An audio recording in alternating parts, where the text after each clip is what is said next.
Hello, good morning, Sarvodaya, Namaskar, everybody. In today's session, in today's class, I'm going to teach you the poetic devices in English language, or it can be said also the literary devices. This is a very important topic for you guys, for the student of 10th and 9th even. Let us focus, let us begin, be attentive, focus here. What the lesson I'm going to teach you today. What is poetic devices? So what is poetic devices? In English, we can say that a poetic device that maintain the meaning of a poem or a paragraph in English language.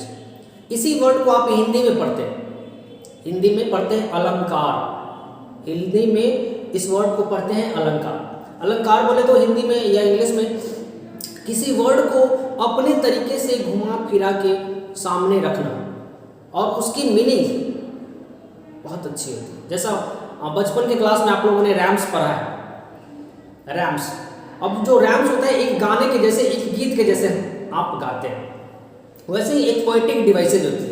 और उस poetic devices मतलब बोले तो एक poet को लिखने का जो यंत्र होता है, एक पोएम को लिखने का यंत्र है, एक्चुअली में वो मशीन है जिसकी हेल्प से एक पोएट एक पोएम की रचना करते हैं, पोएम लिखते हैं। आइए जानते हैं सबसे पहला इसका पोएटिक डिवाइस का सबसे पहला टॉपिक पढ़ेंगे आज इसका एलिट्रेशन। एलिट्रेशन सबसे पहला पॉइंट यही पढ़ेंगे आज के इस क्लास में। एलिट्रेशन क्या होता है तो मैं बता दूं बेटा, alliteration is the repetition of word. Alliteration is the repetition of a consonant. Repetition of a consonant sound at the start of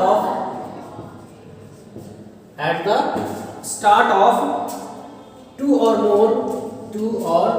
more consecutive number, two or more consecutive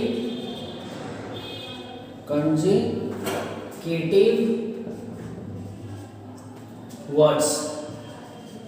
ये डेफिनेशन।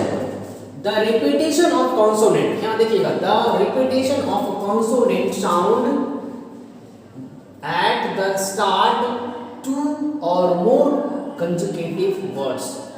जब एक कॉन्सोनेंट साउंड एक के बाद दूसरा, दूसरा के बाद तीसरा लगातार पोएम में यूज किए जाते हैं, उस वर्ड को कहते हैं एलिट्रेशन, उस डिवाइस को कहते हैं एलिट्रेशन। अब आप इसको एग्जांपल से समझेंगे। एग्जांपल क्या है मैं बता दूं।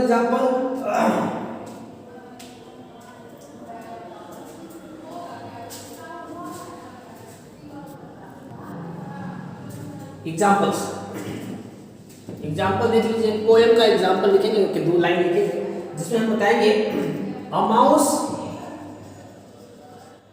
एंड अ माइस, ऐसे लिखा जाता है। ए माउस एंड अ माइस। जब किसी एक लाइन में एक ही कॉन्सोनेंट को बार बार रिपीट किया जाता है, एक ही कॉन्सोनेंट को बार बार रिपीट किया जाता है, तब उसको कहते हैं एलिट्रेशन। अगर आपके एग्जामिनेशन में इस तरह के क्वेश्चन पूछ दिए जाते हैं कि इस तरह का मान लीजिए पोएम लिखा है और पूछ देगा बेटा लिटरेशन डिवाइसेस बताइए, तो आपको अगर इस तरह से कोई भी कॉन्सोनेंट साउंड बार बार रिपीट होता हुआ नजर आए तो उसको अंडरलाइन करके आप एलिट्रेशन डाल सकते हैं, there is no problem. Okay, इसके बाद दूसरा पॉइंट पढ़ेंगे। दूसरा पॉइंट क्या है? एल्यूशन। दूसरा पॉइंट पढ़ेंगे हम लोग एल्यूशन, जो ए से ही शुरू होता है, एल्यूजन, LUSION, एल्यूशन। अब इसके डेफिनेशन की बात करेंगे, व्हाट इज एल्यूशन। तो एल्यूशन की बात बता दें, रेफरेंस और a suggestion. It is a reference, reference का स्पेलिंग ऐसे, reference and a suggestion,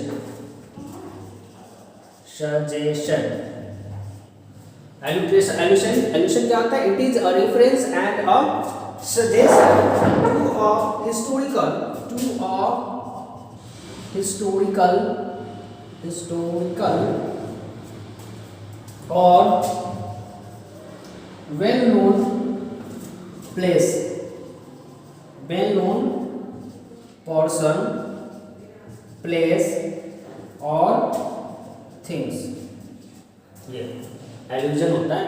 it is reference और सजेशन ऑफ अ हिस्टोरिकल और वेल नोन पर्सन, प्लेस और things.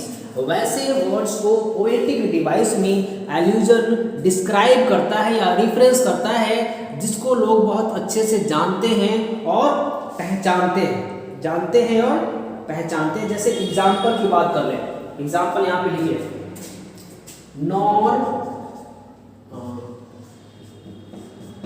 Nor Mars is sword, nor war's quick. ये आपका मान लीजिए किसी पोयम का लाइन है, किसी पोयम का लाइन. अब ये पोयम का लाइन में देख लीजिए आप लिखा है मार्स, MARS. मार्स एक प्लैनेट है, ठीक है. और इस मार्स को बताया गया, इस मार्स के बारे में सब लोग जानते हैं. Everybody is known about this planet, सब लोग जानते हैं इसके बारे में. और इसका डेफिनेशन भी बताता है कि हिस्टोरिकल और वेल नोन पर्सन, प्लेस और थिंग्स हो जब पोएम में डिवाइड किया हुआ, पोएम में यूज किया गया, तब उस वर्ड को हम एल्यूजन के नाम से जानते हैं. राइट, ठीक है, वेरी गुड. इसको नोट करते जाइएगा. फिर इसको इरेज करने के बाद इसका नेक्स्ट पॉइंट बढ़ते हैं. Please pen down.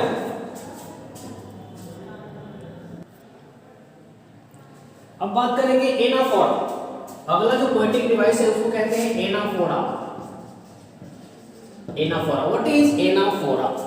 बहुत इंटरेस्टिंग लेसन है और बहुत काम की भी चीज़ है, बहुत काम आएगा 11th में भी 12th में भी, इसलिए अच्छे से पढ़िएगा, अच्छे से फोकस करेगा. एनाफोरा पढ़ना है हमको. It repeated use of word at the start. It is used to repeat the words from the start of two or more consecutive line. अब देख लीजिए, इसके पहले आपने जो पढ़ा था सबसे पहला टॉपिक, पहला पॉइंट, उसमें बताया था एक वर्ड के बाद दूसरा होना चाहिए. और यहाँ आप पढ़ रहे हैं कंसेक्यूटिव लाइन. कंसेक्यूटिव लाइन, ये कंसेक्यूटिव लाइन 1 2 3 कंसेक्यूटिव लाइन इसी को कहते हैं. और जब कंसेक्यूटिव लाइन में एक वर्ड 2 बार या 2 से अधिक बार जब रिपीट किया जाता है तब उसको कहते हैं एनाफोरा. एनाफोरा एग्जाम्पल लीजिए, तब आपको बात समझ में ज्यादा आएगी. चलिए एक लाइन लिखते हैं पोएम का. आई wind about and in, I wind about, sorry, about ऐसे, and in and out, and in and in, sorry, and in and out, इस तरह से.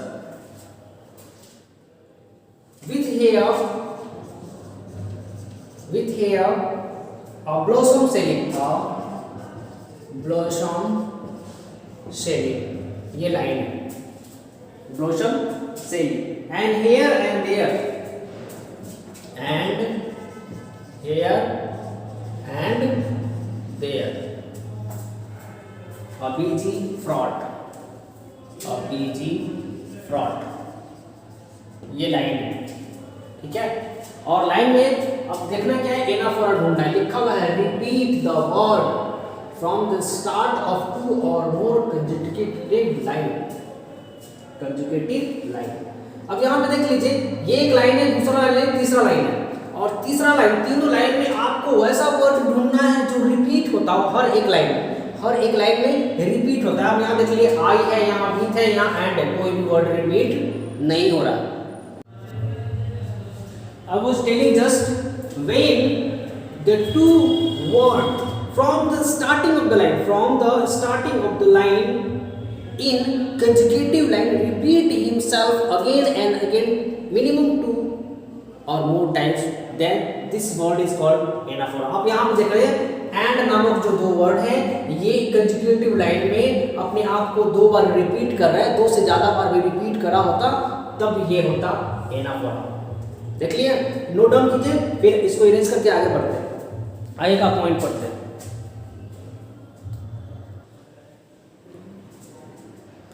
Now we are going to the next antithesis.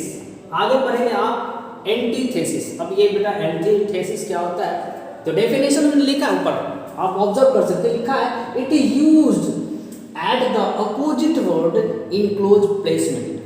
Opposite word in close placement, close बोले तो 1 के बाद 2, 2 के बाद 3, 3 के बाद 4, ये एक दूसरे से क्या है, क्लोज है। और जब एक दूसरे से क्लोज में एक वर्ड दूसरे वर्ड का अपोजिट बताता है पोएटिक सेक्शन में, पोएट्री सेक्शन में, तब उस वर्ड को कहते हैं antithesis.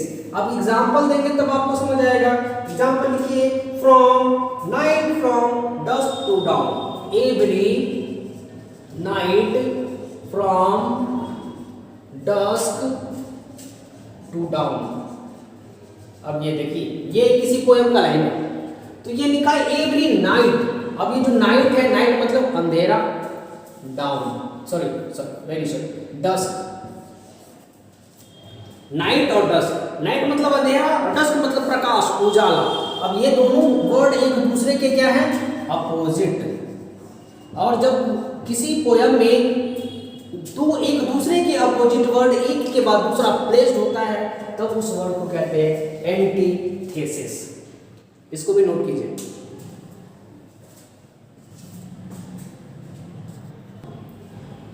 The next we have the next point एजोनेंट।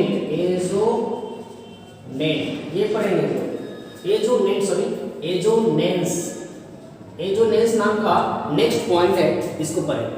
अब ये एजोनेंस बताता है कि the repetition of a vowel sound with in the sentence, the repetition, repeat होता है ना, repetition of a vowel sound या vowel within a sentence।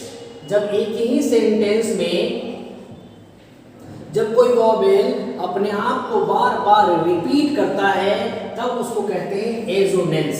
अब एग्जांपल देखिएगा तब समझ आएगा। एक ही वॉवेल नहीं, वॉवेल 5 तरह के वॉवेल होते हैं, और वो 5 तरह के वॉवेल अपने आप को एक ही सेंटेंस में बार बार जब रिपीट करता है, तब उसको बोलते हैं एजोनेंस। अब देखिए एग्जांपल देखेंगे, the duck and the kangaroo, the duck and the kangaroo, ये एक लाइन है। अब इसके लिखिए good gracious, good gracious how you look, ये मान लिया लाइन। अब इस दो लाइन में देखिए कि वॉवेल अपने आप को रिपीट कर रहा है कि नहीं एक ही सेंटेंस में। तो यहाँ देखिए ये वॉवेल है,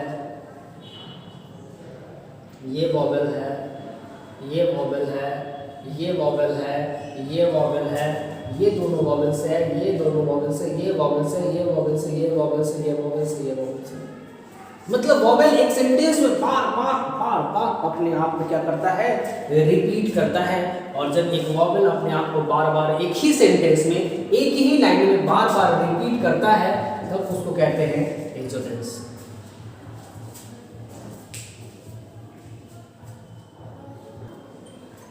Now we will talk about consonants। consonants जैसा आपने इसके पहले पढ़ा वैसा ही है कॉन्सोनेंस, उसमें वॉवेल बार बार रिपीट होता था, यहाँ कॉन्सोनेंट बार बार रिपीट होगा। इसीलिए लिखेंगे the repetition of consonant sound in a sentence। consonant sound in a sentence same चीज है, जैसा आपने वॉवेल वाला पढ़ा वैसा ही। कॉन्सोनेंट साउंड हो और एक सेंटेंस में जब बार बार रिपीट होती है तब उसको कहते हैं कॉन्सोनेंस। अब एग्जांपल लिखिए, I met a traveller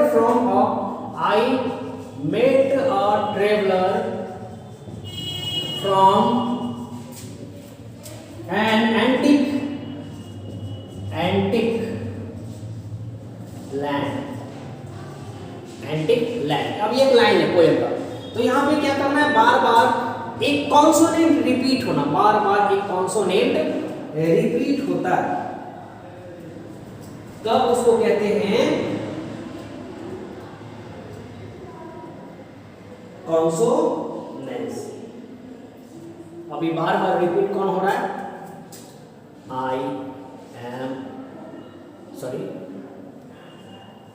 of a consonant sound repeat. Consonant sound देखिए यहाँ पे टी है, टी बार बार रिपीट हो रहा है, टी क्या हो रहा है, बार बार रिपीट हो रहा है, तो ये टी है कॉन्सोनेंट साउंड। और ये कॉन्सोनेंट जब बार बार एक ही लाइन में रिपीट होता है तब बोलते हैं कॉन्सोनेंस।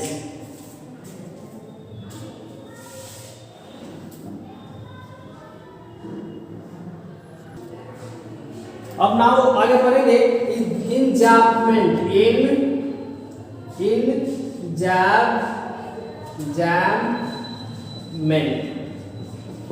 ये क्या होता है बाबू, इंजैम्पमेंट ये बताता है when a sentence continues 2 or more lines, when a sentence continue in 2 or more lines। देखिए एक सेंटेंस जो 2 या 2 से अधिक बार कंटिन्यू होता है, मतलब यहाँ जो लाइन है वही लाइन यहाँ भी रिपीट हो रहा है, वही लाइन यहाँ भी रिपीट हो रहा है, तब उसको कहते हैं इंजैम्पमेंट। क्या कहते हैं, इंजैम्पमेंट। एग्जांपल देख लीजिए,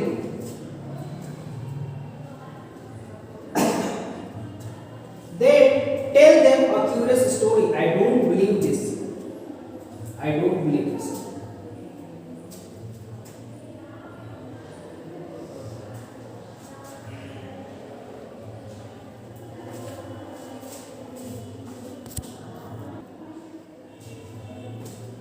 Example, I don't believe this, I don't believe this।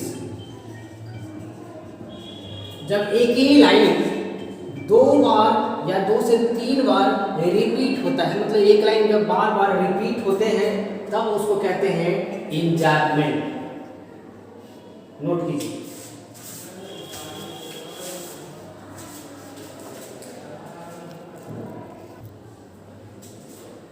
चलिए नेक्स्ट पढ़ते हैं, नेक्स्ट पॉइंट है हाइपरबोल। हाइपरबोल, अब ये हाइपरबोल क्या होता है, डेफिनेशन पढ़िए। हाइपरबोल बताता है it is a Greek word meaning overcasting. It is a Greek word means overcasting.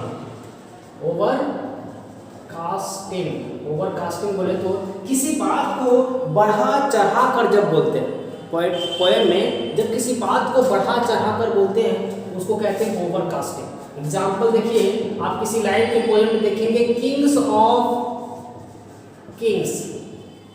King राजाओं का राजा, शेरों का शेर, है ना।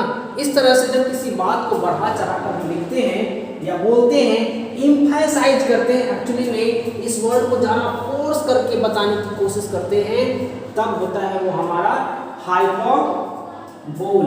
क्या होता है, हाइपरबोल। नोट कीजिए इसको।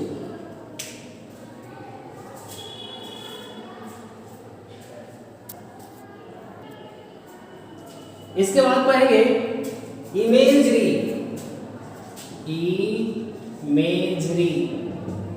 इमेजरी नाम का एक पोएटिक डिवाइस होता है। अब इसको पढ़िए। अब इसका डेफिनेशन बताता है कि the creation of any sensory effect, the creation of any sensory effect, sensory effect, चाहे वो विजुअल हो, ऑडियो हो, ग्रास्टेपियल हो, किसी भी तरह का ऑडियो या विजुअल, क्या बता रहा है, सेंसरी इफेक्ट देना होता है किसी वर्ड में। जब सेंसरी इफेक्ट देना होता है तब उसको कहते हैं इमेजिनरी। जैसे हम लोग इमेज करते हैं ना, किसी बात को कल्पना करते हैं, तब उसी कल्पना वाले बात को हम कहते हैं इमेजरी। जैसे मैं बता दूं from the lesson Frog and the nightingale from the ninth standard. What one night a nightingale in the moonlight cold and pale. जैसे night हमने लिखा night, the nightingale feel nightingale in the moonlight cold and pain. ये जो word है cold and pain, ये क्या है, sensory effect डाला जा रहा है। मून लाइट, चंद्र चांदनी रात होता है, मून लाइट चांदनी रात, और चांदनी रात ऐसा लोग कहते हैं कि बहुत ही ठंडा होता है, बहुत ठंडा होता है। तो इस मून लाइट की चांदनी रात को कोल्ड बताया गया।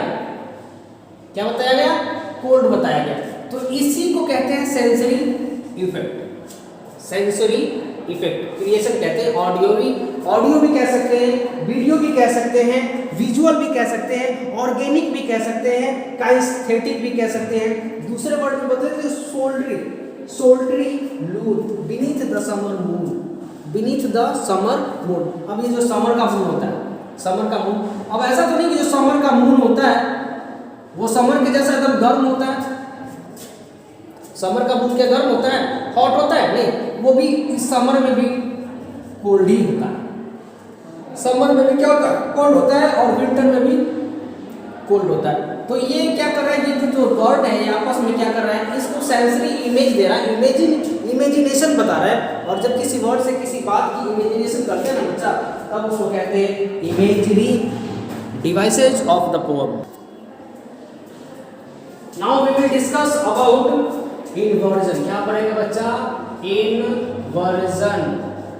अब हम लोग पढ़ेंगे इन्वर्जन। ये आपका पोएटिक डिवाइस का नेक्स्ट टॉपिक है, जिसको कहते हैं it is also known as anastrophe, the normal order और वर्ड, द नॉर्मल ऑर्डर और word in is reversed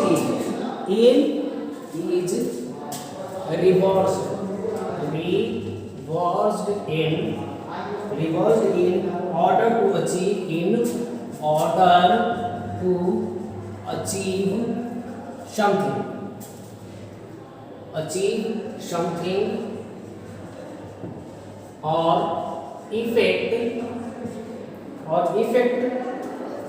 of emphasize लिख रहा है। नॉर्मल ऑर्डर और a word is reversed मतलब समझते हैं, बार बार रिपीट होना। जैसे एग्जाम्पल लिखिए, the sun came up upon the left। Example, the sun came up upon the left, और उसके आगे out of the sea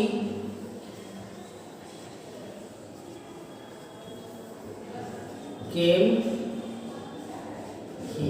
देखिए, the sun came up upon the left, out the sea came he।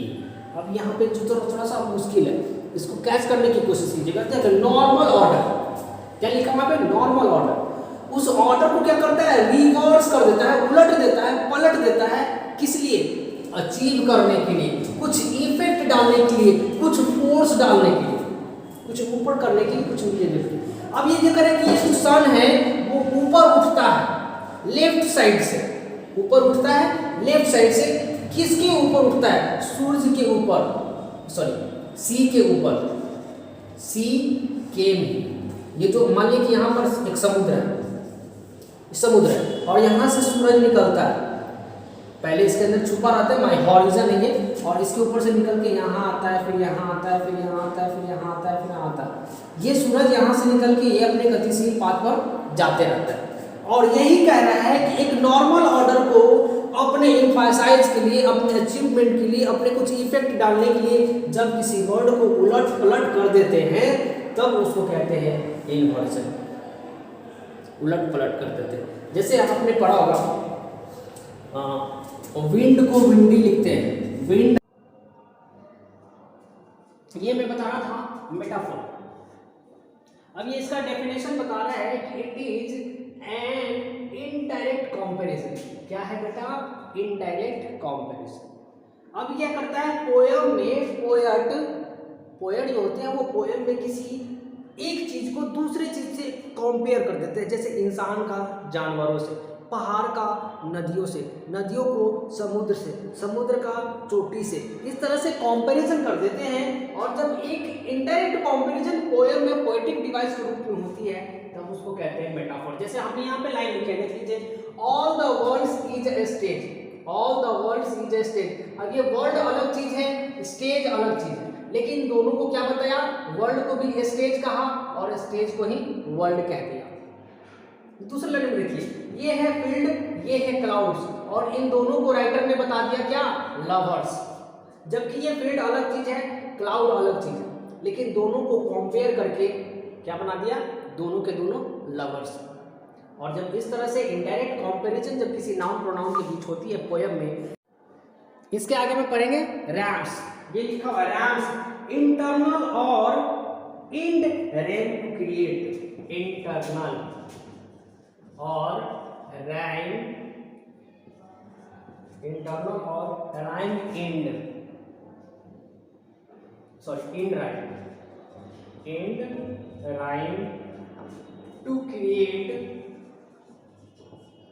Musical effect, musical effect. Musical poem में poet ने किसी poem को musical effect देने के लिए जिस वर्ड का इस्तेमाल करता है उसको कहते हैं रेमिंग वर्ड। बचपन से आप लोग जानते हैं, बचपन से आप लोग पढ़ते हैं, उसी को कहते हैं रेमिंग। अब बहुत आसान सी बात भी है, जो लास्ट में होता है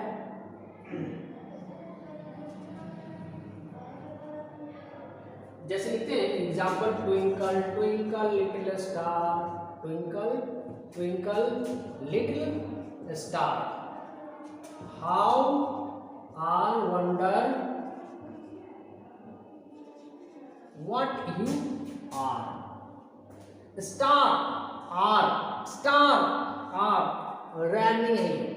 एक ही तरह से जब बोल पाते, एक वर्ड को, अलग अलग वर्ड को एक ही तरह से जब बोल पाते उसको कहते हैं रैमिंग वर्ड। और यही स्टैंडर्ड हाइट में जब चला जाता है, मतलब स्टैंडर्ड क्लास में 19 में, तब इसको रैम स्केल कहते हैं। पोएटिक डिवाइस पढ़ते हैं स्टार और आर। समझ गए? चलिए ठीक है, आगे पढ़ते हैं। उसके आगे में बात करेंगे रिपीटेशन का। अब ये रिपीटेशन क्या होता है? बहुत सारा रिपीटेशन आप पढ़ चुके हैं, कॉन्सोनेंस वाला, इनोसेंस वाला, और यहाँ पे एक और रिपीटेशन पढ़ेंगे, रिपीटेशन। अब ये रिपीटेशन क्या होता है? Repeat use of word of line, repeat use of word of line to lay, emphasize repeat करता है एक वर्ड को एक लाइन में बार बार रिपीट करता है फोर्स डालने के लिए, तब उसको कहते हैं repetition. No men are foreign, remember 9th में पढ़े थे आप लोग, याद होगा। No men are foreign, remember remember remember. अब ये जो वर्ड है no men are for remember, ये जो वर्ड है आप उस पोएम में अगर झांक कर देखेंगे तो ये रिमेंबर वर्ड बार बार क्या हो रहा है? रिपीट हो रहा है। बार बार रिपीट हो रहा है, और रिपीट करके राइटर उसको इम्फसाइज करने की कोशिश कर रही है, हमें बताने की कोशिश कर रही है। ध्यान से देखो, बार बार याद रखो, समझ रहे हो, फोर्स करके हमें बार बार उस बात को याद दिलाने की कोशिश करते हैं। और एक ही वर्ड जब बार बार हर स्टैंडर्ड में रिपीट होती है तब उसको रिपीटेशन कहते हैं। क्या कहते हैं? रिपीटेशन। इसके आगे पढ़ते हैं सिमिली। क्या पढ़ेंगे इसके आगे? सिमिली। ये भी बहुत आसान है, बचपन से ही आप लोग पढ़ रहे हैं। सिमिली बोलते हैं comparison between two things. Comparison ऐसे होता है, कंपैरिजन बिटवीन टू थिंग्स, है ना। और टू थिंग्स में नाम पर्सन भी हो सकता है, एनिमल भी हो सकता है, कोई भी हो सकता है। जैसे मैं बता दूं, bride have placed into the hall red as rose. Example लिख लीजिए, red as rose, like a lion, है ना, लाइक अ बुल। इस तरह से पोएम में यूज किए जाते हैं। Red as rose, like a lion, like a bull. ये क्या हो रहा है? कंपैरिजन हो रहा है। किसमें? दो ऑब्जेक्ट में। यहाँ पे हमने नहीं लिखा है एक और नाउन, जैसे बोले कि my blood is as red as rose, my blood is as red as rose, comparison हो गया। तो फिर I am as brave as lion, फिर I am as strange as bull. जब ये दो तरह से कंपैरिजन किए जाते हैं तब इसको कहते हैं सिमिली। याद रखिएगा, बहुत इंपॉर्टेंट है ये, आसान भी है और बार बार पूछा भी जाता है एग्जामिनेशन में। तो आप क्या करेंगे, अब आपके जितने जरूरत की थी पोएटिक डिवाइसेज जो हमने पढ़ाने की कोशिश की है, उम्मीद है आपको पता भी चला होगा। इवन आफ्टर आप इस लेसन,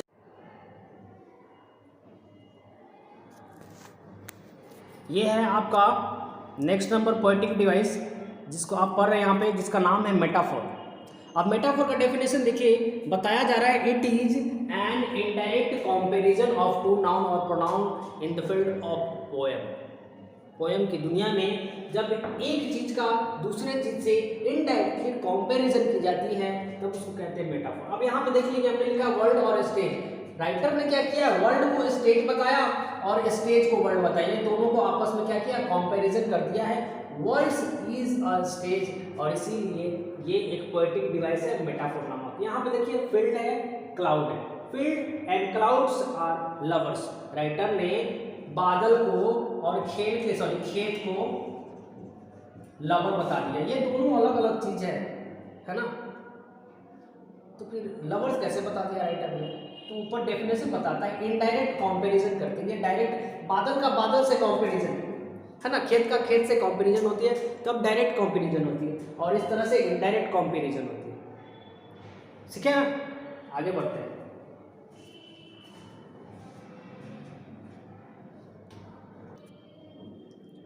इसके आगे पढ़ेंगे पर्सोनिफिकेशन। अब ये पर्सोनिफिकेशन क्या होता है ये भी जान लीजिए definition. Giving a human quality to an object, giving a human quality to an object. एक ऑब्जेक्ट को जब ह्यूमन क्वालिटी देते हैं पोएट, तब उसको कहते हैं पर्सोनिफिकेशन। जैसे rain, song of the rain, ऐसे लिखिए, सॉन्ग ऑफ द रेन। अब बताइए मेरे को एक बात की, क्या ये रेन वाकई में कोई गाना गाता है? वाकई में कोई गाना गाता है? नहीं गाता है। ये एक तरह का साउंड प्रोड्यूस होता है। बारिश आकाश से झम झम बरसती है तो एक तरह से साउंड प्रोड्यूस होता है, और उस साउंड को राइटर ने बता दिया क्या बेटा, सॉन्ग। और सॉन्ग बताकर क्या किया, इसको ह्यूमन क्वालिटी देने की कोशिश की, क्योंकि गाना तो केवल इंसान ही गाते हैं ना, बाकी तो सब आवाज निकालते हैं अपनी अपनी, जैसे हम आप निकालते हैं। दूसरी बात बता दे, I am a silver and exact, I am a silver. यहां देखिए, ये आदमी है कोई, और ये अपने आप को क्या बता रहा है, सिल्वर। इंसान कभी सिल्वर हो सकता है? इम्पॉसिबल। इंसान कभी गोल्ड हो सकता है? इम्पॉसिबल नहीं। तो ये क्या करते हैं, राइटर क्या करते हैं, किसी नाउन और किसी प्रोनाउन को ह्यूमन क्वालिटी देने की कोशिश करते हैं, मतलब सिल्वर को ह्यूमन क्वालिटी देने की उन्होंने कोशिश की। और जब किसी ऑब्जेक्ट को ह्यूमन क्वालिटी देने की कोशिश की जाती है पोएट के द्वारा, तब उसको कहते हैं पर्सोनिफिकेशन। ओके, इसके आगे पढ़ेंगे रैम।